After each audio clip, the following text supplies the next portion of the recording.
बाबा नगरिया ए धनिया।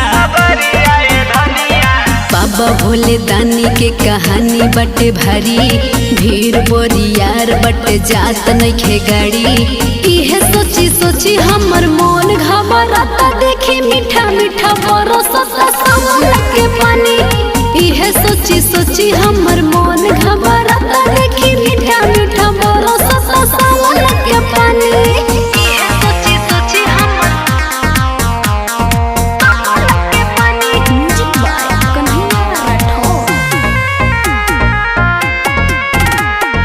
मीठा मीठा बरसता सावन के पानी। लाम डगरिया बचल ला जाई, सब दुख कटी उनकर कृपा हो जाई, कृपा हो जाई, कृपा हो जाई। लाम डगरिया बचल ला जाई, सब दुख कटी उनकर कृपा हो जाई, कृपा हो जाई।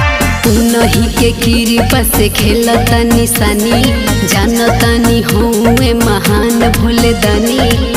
इहे सोची सोची हमर मन घबराता, देखी मीठा मीठा बरसता सावन के पानी।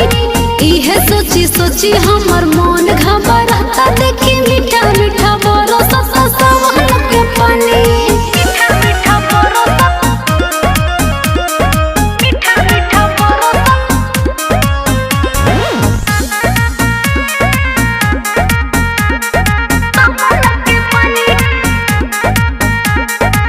ओला से बुक के कार मंगा दी, चलो ना कन्हवे पकावर सजा दे, कावर सजा दे, कावर सजा दे। ओला से बुक के कार मंगा दी, चलो ना कन्हवे पकावर सजा दे, कावर सजा दे। बात मानी राजू सह होई परेशानी, कही के विशाल जी के बुक करी हाली। इहे सोची सोची हमर मन घबराता, देखी मीठा मीठा बरसता सावन के पानी। इहे सोची सोची हमर मन